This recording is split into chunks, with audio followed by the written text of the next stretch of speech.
Miqtë një rrafime ndryshe përshëndetje, startojmë sërish këtu episodin tonë të ri. Informimi për të gjithë ne është shumë i rëndësishëm. Por, nëse nuk do të ishin gazetarët ata që na informon, le të themi, në një mënyrë apo tjetër, do të mbetemi ignorant për aktualitetin e kohës. Në fakt, sot kam një ndër zërat më të dëgjuar mediatik. Shumica e një vetëm si gazetar, por ata që e njohin mirë e dinë që është një artist me plot kuptimin e fjalës. Mirë, sot do të jetë Andi Labudi. Andi, përshëndetje. Përshëndetje dhe faleminderit për ftesën juaj. Kënaqësi and. Gjithashtu, është dhe imja kënaqësia, patjetër. Mirand, kthehemi pak pas në femërinë apo në adoleshencën tënde. Çfarë mban mend nga ajo periudhë? Apo mbase nëse gazetaria ka qenë pjesë dhe themi një fëmijë, ke pasur që atëherë synimi që duhet ishe gazetar në jetën tënde? Gazetar jo, por aktor po. Madje ta nisim që nga fëmijëri, në moshën 4 vjeçare, sa herë që vinte dita e mërkurë, pyesja mamin, çfarë ditë është sot? E mërkurë. Shikoj, thoja unë, kur ato dyja krepa të shkojnë tek nënta, televizorin çohet tek Tirana ishte rrëdhëshëja. Po pse thoshte për ka teatër? Të nesërmën, ende, pyesja çfarë ditë është sot? Ende. Kur dyja krepa të shkojnë ke nënta, po nuk ka teatër sonte, kishte jo, sonte ka film. Ditende. Pra, e pëlqeja shumë teatrin dhe filmin dhe kënaqesha. Mezi prisja të shikoja se çfarë të jepte dhe unë aty mbushesha komplet. Dhe mezi prisja javën tjetër të mërkurë dhe të ditën tjetër që të rishikoja prap teatr. Ose filma më tepër, filma komedi shqiptar.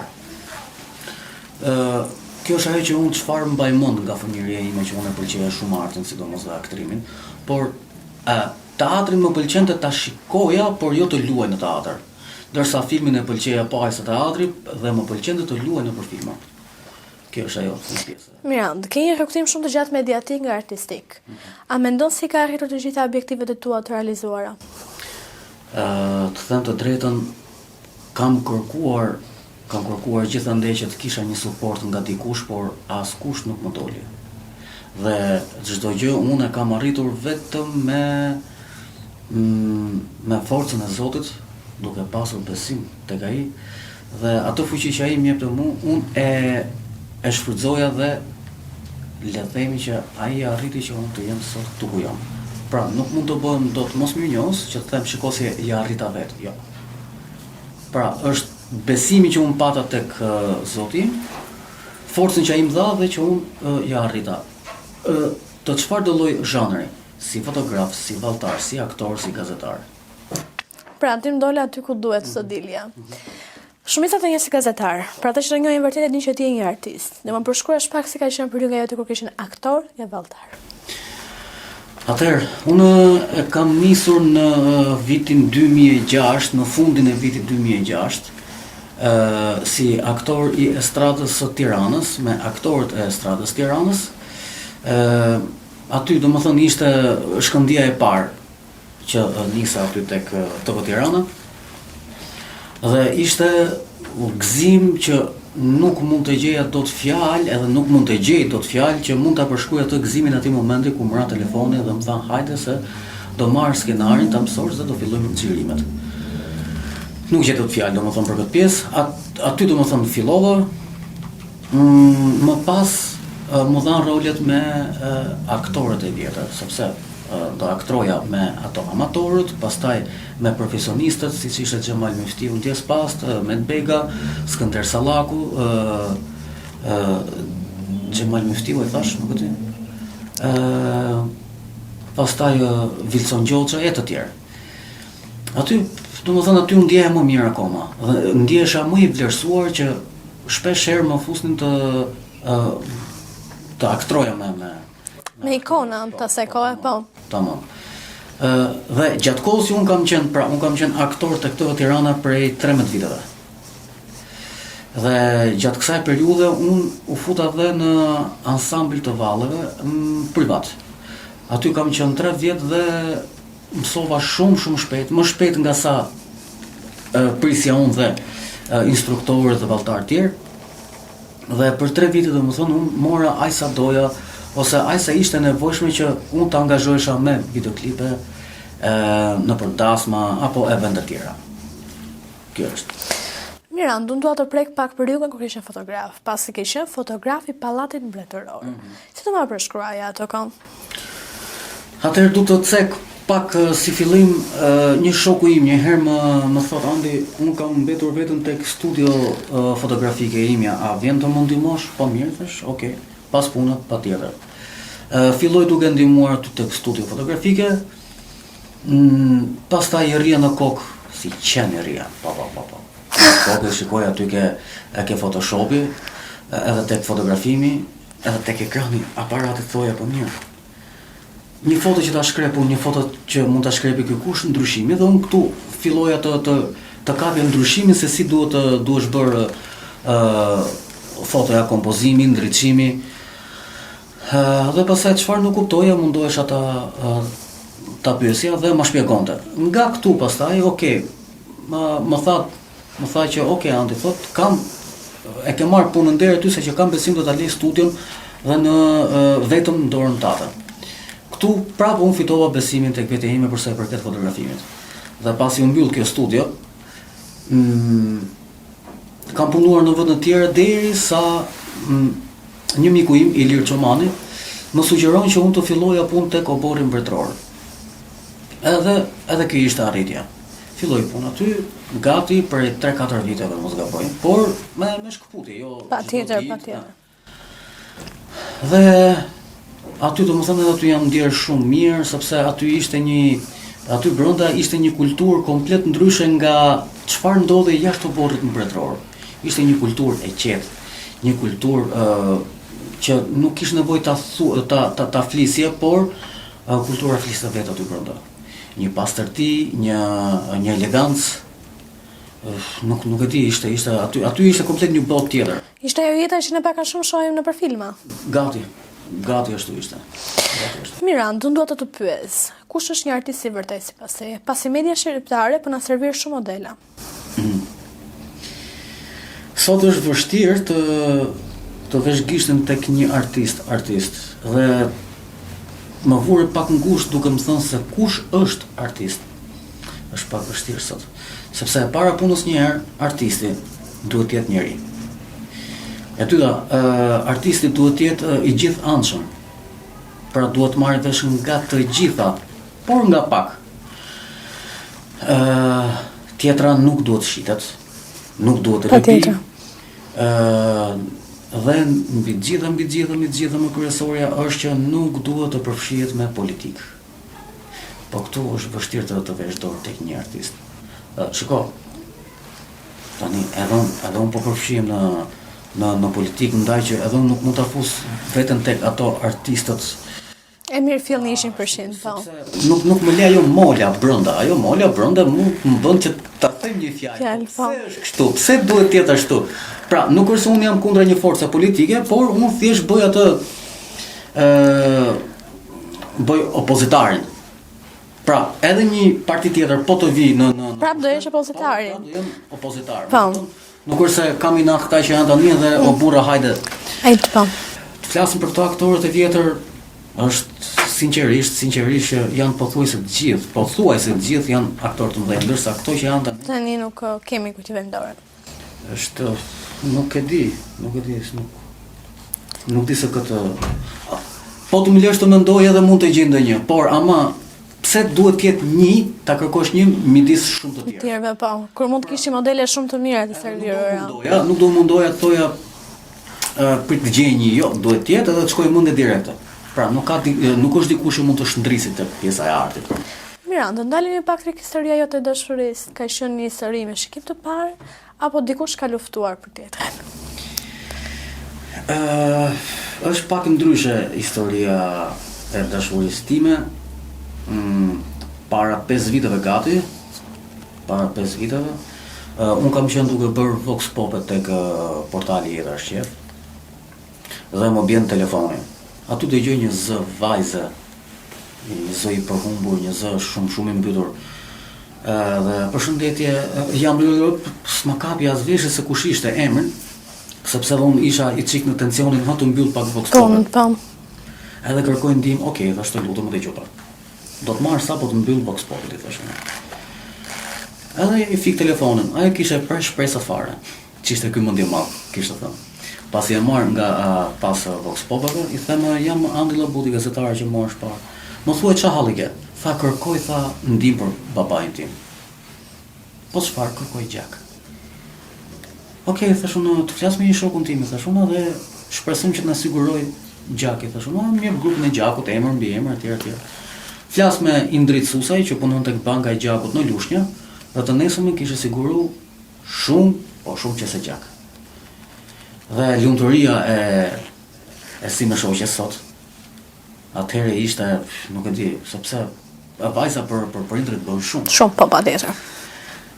Dhe aty pastaj filloi komunikimi jon, më kupton, ajo krijoi një ide komplet ndryshe për mua. E hodhi poshtë atë mendimasinë që mendonte për mua. Duke komunikuar, duke folur dhe unë duke ngacmuar pak me ato të mijat, jam i çik tip gricës, me thënë drejtën. Nuk jam më, sepse tashmë jam i martuar. Kam 3 fëmijë. Edhe kishte pak a shumë, ndërsa këtë dua ta shpjegoj vetë me dëshirën time, para punës. Ne kemi bërë dhe nikau, martesë në xhami, kemi bërë dhe celebrim më pas tek gjendja civile. Do të ndalim pak e kjo gjendja civile. Një natë përpara se ne të bënim gjendjen civile, martesën, celebrimin, më thotë Andi, a të mbajmë mbi emrin tim, thotë. Se ne jemi 4 motra, babi na vdiq, se i vdiq. Si me shoqe. Edhe thotë nuk ka se kush ta trashëgoj tjetër mbi emrin ton, thotë, që kështu. Po i thonë mbaj, ndoshta unë po mbaj timen. Shkojmë të nesërmen për të bërë celebrimin edhe filloi ajo që lexon ligjet. Thotë, okay, Sofi çan mbi emrin do bash timen, ti Andi timin, dakord. Edhe filloi lexon, thotë, me konsensus të dy prindërve kur lindin fëmijët do vendoset mbi emrin etj, ligji tjetër pasojë tonë pasuri. Stop, fal, mbaj pak e thoshë. Kjo pjesa këtu ke mbi emrin, thash aty më ngacmove pak. Me konsensus të dy prindërve the që do vendosen mbi emrin fëmijës, po, okay, dakord, thash sheko si do bëjmë, thash. Nëse lind vajzë, është okay. Nëse lind djali, thash, djali do t'i vendosim mbi emrin e si me shoqe që mbi emrin plaku mos të shuhet. E fillon gratë të duke qas, kishim dëgjuar ndonjëherë. Tille, si kamocie, hallale, etj. Por që deri tani nuk është se ka qëllim ndonjë djalë. Djalë, po. Kjo është. Mirand, ke qenë një ndër gazetarët e një ndër portaleve më mes atë momentit. Idher është Shef Albania. Mendon se ky pozicion në atë portal të ka rrezikuar shpeshherë jetën? Shumë. Ka marrë kërcënime, por që të thuash deri në rrezik jetë, edhe në bazë edhe unë nuk e di. Se ka shumë persona që të ruajnë, po ti nuk e di qëllimin e tyre. Por që ka marrë kërcënime, ka marrë dhe shumë madje. Ka nga ato kërcënuesje janë zhdukur, kanë folur sa kanë folur, kanë kërcënuar dhe pastaj kanë. Ka dhe nga ato kërcënuesje, sot unë i kam miq. Histori e lezetshme. Po, sepse shiko tani, nuk duhet kur njëri është zjarr, tjetër duhet bëhet ujë. Ujë, po, patjetër. Se pastaj bie që të shkohet çdo gjë në të bëhet tragjedi etj. Më thotash. Mund të përdorësh dhe ligjin, nëse ne mund të kishim ligj, po kaloj çike me nota politike. Nëse ne do kishim ligj, edhe mund të përdorësh ligjin, por që nuk e ka menduar që ta përdor ato që nuk funksionon, dhe që kështu jam munduar të përdor atë qetësinë apo diplomacinë time. Mirand, nuk mendon se fakti që ti shpeshherë nge godet qeverinë, jo sepse ashtu të intereson ty, po sepse ashtu është realiteti, mund të rrezikoj vendin e të punës? Of, no, patjetër. Patjetër, shumica e mediave sot janë të pavarur. Dhe është ose për të mbuluar diçka, për të mbuluar një goditje që unë mund të bëj, thotë merre që mos të dukem sikur je televizioni i varur. Tregoje veten që je pavarur se televizion. Merre Andi në punë. Po kupton? Pra ka shumë skenare prapaskenike. Mirë, ke qenë në disa media. Tani jenë në sër televizion. Pse ka dobur largimi yt? Mos vallë në media që ke qenë mënyra se si ti raportoje duhet të ishte brenda kornizave që ata dëshironin? Nuk do përmend televizione. Patjetër nuk. Ka disa televizione që unë bëja disa materiale dhe binin në kontradikt me Eprorët Suprem. E ti kush janë Eprorët Suprem? Është nevojshme të di? Jo, pa më këmbijoj. Okej. Eprorët Suprem jashtë televizionit. Mbi televizion. Na është. Pastaj ka ndodhur dhe largimi i këtyre televizioneve për shkak të mos korrektësisë për sa i përket pagesave. Dhe kjo është shumë e theksuar në vendin tonë. Këtu ka disa televizione që bën vaki dhe nuk t'i japin fare, po shumica e televizioneve t'i vonojnë dhe nuk të motivojnë që ti të punosh, nuk të motivojnë që ti të rrezikosh, sepse vetë puna e gazetarit është me rrezik, dhe mbi të gjitha nuk të le që të bësh ekonomi. Pra ato t'i japin, po jo atëherë kur duhet. Jo duan, po kur duhet, po i japin atëherë kur i duan atyre. Edhe më le të kuptoj që ai lek qarkullon. Që kështu ka qenë një ndër arsyet që unë kam ndryshuar shumë televizione. Ka pasur edhe arsye tjera, patjetër, por që më shumti kjo ka qenë. Mos korreksion. Po. Andi kafe në mëngjes do shjeto apo? Po, patjetër shjeto. Shjeto kafe burrash. Me çfarë do ta bënte Andin të ishte dorë pikërisht nga gazetaria? Po, vetëm mosha pensionit dhe vdekja. Vetëm këto dyja. Pra nuk i trembesh kërcënimeve, nuk i trembesh realitetit të kohës, nuk i trembesh censurës medias. Nuk i trembem për arsye sepse nuk na japin leje që të bëjmë ato punë që duhet bëjmë neve derisa të arrinim tek censura. Neve këtu punë, do të thonë, ne këtu kur na japin një urdhër, na japin me një skenar të mirëfillt nga lart, nga supremët. Dhe nuk arrim dot deri aty saqë të thuash, shiko, sepse ne vërtet jemi në demokraci, le të themi, por që këtu gjërat patjetër që kalojnë në filtra, se s'bën në mënyrë të padiskutueshme. Dhe kjo është hera e parë që unë po e them sot. Është hera e parë që unë po e them se këtu kalojnë për filtra. Njësoj si në kohën e komunizmit. Dhe imagjino se çfarë skandali do ishte nëse asgjë nuk do kontrollohej këtu dhe do transmetohej. Do kishe plas bomba prej kohësh. Dhe nuk e di se si mund të qunte sistemi i asaj kohe nëse do ndosin gjërat kështu. E vërtet. Që kështu nuk është se ka ndonjë rrezik të jashtëzakonshëm që të thuash. Mirand, në të ardhmen veten e sheh, gazetar, kryeredaktor apo pse jo, e drejtori informacioni në ndonjë televizion. Sa do m'pëlqente të isha pronar një televizion. Po pse nuk e kemi një televizion gati? Apo është në planet? Po mirë ti e di sa kushton një frekuencë televizive për ta bler apo për ta marrë. Ajo mund të shkojë, është një shifër shumë e frikshme. Dhe ja, okay, edhe mund të arrish ta blesh, po është vështirë ta mbash. Patjetër. Sepse duhen pajisjet, duhet stafi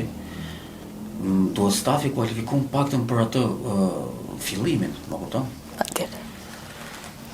Shiko, dëshira është e madhe, por ama që të arrihet duhet, nuk e di, duhen ideator, duhen skenarist, duhen skenograf, duhen teknik, duhen lodhen shumë. Qefi ma ka, po nuk më bën. E kuptoj. Mirë, unë dua ta mbyll të intervistë duke më dhënë një këshill për gjithë ata të rinj që duan të hyjnë medias. Shiko, ka nga ato të rinj që duan të futen medias edhe pse nuk kanë arsimin për katës, edhe do bëjnë shumë mirë të futen. Këto madje mund t'ja plasin më mirë realitetin në fytyrë supremëve, sesa ato që mbarojnë gazetarin dhe mësojnë si kaq karroca që vazhdojnë etikën e gazetarisë, duhet të mbrojnë disa sekrete, duhet të mbrojnë disa jo. Çfarë është për dalë, le të dalë. Jepini forca. Sa për dijeni që unë të kurajoj sa më tepër, sa më shumë persona që të futen në fushën e gazetarisë, do i jap shembullin tim. Unë nga aktor i estradës Tiranës, aktor humoristik, unë nuk është se kam mbaruar gazetari, por e kam të fituar tek talentet e Top Channel, Top Talent, Top Channel, dhe unë aty në 2018 kam fituar gazetarin. Ka shans për ty, por ama kur mos u shit. Kjo është këshilla ime. Përpara se ta mbyll do të të pyes se ke për një ngjarje që na kanë trondëtur të gjithë. Pikërisht kur Andi ka qenë në raportim live proteste, nge ka rënë pa ndjenja. Po, ajo ka qenë në ditën e parë të protestës Klodian Rashës dhe u bë një protestë e madhe në atë kohë. Unë faktikisht kaloj atë kordonin policor, e te kaloj dhe filloj raportimin për Jojë Albania. Dhe në mënyrë hapitore, që unë nuk e mora vesh fare, në moment nuk ndjeva asë dhimbje, asë vetëm thjesht një debolesë, një këputje dhe arrit të them më falni, opa edhe bim tokë. Aty pësaj nuk kuptoj asgjë, vetëm thjesht e shoh veten time mbi një bordurë të shtrirë. Pash isha gjakosur tu, isha për të buza. Kjo ishte edhe kolpoja parë që qeveria u marrë me mu drejt për drejt. Sepse pasi u përmenda, vjen ambulancë të u marrë. Ishte ko pandemia atëherë, mos harroj. Edhe unë e them makinës ambulancës ose punëtorëve, i them që në asnjë mënyrë nuk bi me ju, i thash, se ju po më çuat në spital, ju do më ktheni të vdekur, sepse ne dëgjonim shumë atëherë, dëgjonim që kush shkon në spital, po, në më gjallë. Edhe unë vazhdoj me këtë teori tani kështu. Okej, pasi unë bëjmë akoma dhe më mirë, dhe ambulanca ikën më bën një farë mjekimi kështu, nuk kam se ta mohoj, afrojnë gjithë mediat. Edhe unë këtë bashkëbisedim që bëra me punojësit e ambulancës, unë e them përpara mediave. Them që kështu i them të ambulancës, më mirë vdes këtu se sa të vdes ju atje. Të nesëmën del qeveria me një lajm. Andi Llabutit i bie Covidit. Pash gjithë ajo qeveri merret me mu, po shime sa jam më sa jam. Një metër i gjatë. Dhe kështu. Kjo ka qenë, si thua, më thonë, një moment shumë i vështirë. Shumë i vështirë dhe ai mund të ishte edhe një plumb, le të themi, kur një gazetar është në luftë. Po, patjetër. Në këtë rast ajo ishte një gur. Pra kjo është punë e vështirë, aq sa dhe e bukur. Nuk e di çfarë të them. Faleminderit, ishe kënaqësi. Faleminderit gjithashtu. Edhe për mu shumë kënaqësi dhe u kënaqa. Faleminderit. Miq, ky ishte Andi. Ta kemi jo në Rangës, do jetë shtonën tjetër. Deri atëherë, mirë takofshim.